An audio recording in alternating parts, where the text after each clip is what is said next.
on s'autorisera un peu de douceur avec Assetou Diabaté, fille d'une longue et illustre lignée de griots. Ses contes enchantent les petits et les grands. Elle sera notre invitée à la fin de ce journal. Et maintenant, j'ai le plaisir d'accueillir Assetou Diabaté, conteuse malienne. Vous êtes issue d'une grande lignée de griots. Votre père, Filiki Diabaté, était un grand maître de la kora. Votre frère, Toumani Diabaté, se produit sur les scènes du monde entier. Est-ce que c'est pas trop dur de faire partie d'une famille aussi grande et aussi prestigieuse? Non, c'est... Bonsoir. Bonsoir. C'est une fierté pour moi, parce que chez nous, les griots, la parole est la chose des hommes.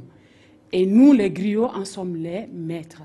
Donc, vraiment, c'est un grand plaisir pour moi de véhiculer des messages à travers le monde et de représenter, de faire la promotion de la culture africaine.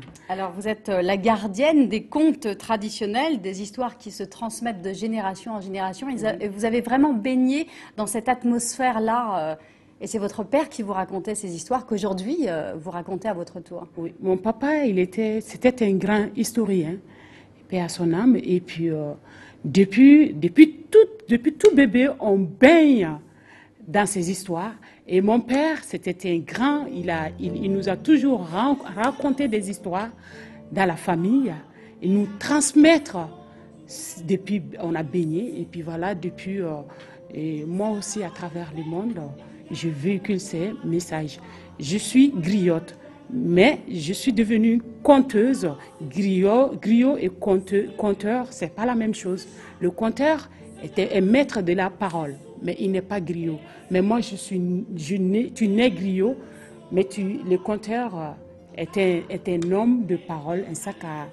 Peu importe son origine, c'est aussi et maître de la parole. Alors vous êtes griotte et conteuse, fière de l'être visiblement. Oui. Dites-nous de quoi parlent vos contes?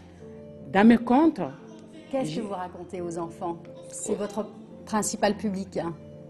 Les enfants, je raconte des histoires qu'on m'a transmises en Afrique. Et puis, par exemple, deux villages. Et deux villages, c'est l'un des villages est pauvre, l'autre est riche. Et il y a une petite fille dans ce village qui a vraiment fait tout auprès de son père, des villages pauvres, pour qu'ils puissent avoir aussi faire la fête, parce qu'eux, ils ne faisaient pas la fête, parce qu'ils étaient pauvres. Et la petite Fanta, elle est arrivée à rendre heureux son village et que les deux villages se sont unis. Alors, ce sont des messages universels, voilà. on l'a compris. La bonté, la justice. Alors, il faut préciser aussi que vous avez été confronté à beaucoup de préjugés ici en France, oui. Des préjugés qu'ont gardé en tête aussi les enfants. Voilà. Et vous êtes une anti-Kirikou. Racontez-nous pourquoi. Parce que les enfants, ils pensent qu'en Afrique, on est nus. On est pieds nus, on n'a pas de maison, on vit dans les cases. Ben, j'ai dit aux enfants, non, moi celui-là, ça fait 3 ans. Et j'ai étudié en Afrique, on fait des études, comme ici, j'ai eu le bac et tout.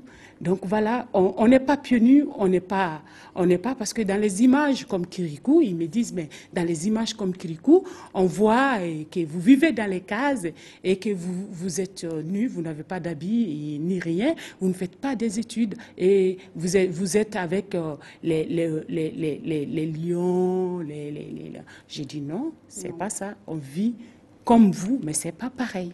Alors vous êtes là pour évidemment changer cette perception, évidemment, qui est totalement fausse. Voilà, c'est la fin de ce journal. Merci d'avoir été avec nous, Assetou Diabaté. Merci à vous. Excellente suite de programme à vous tous sur TV5 Monde.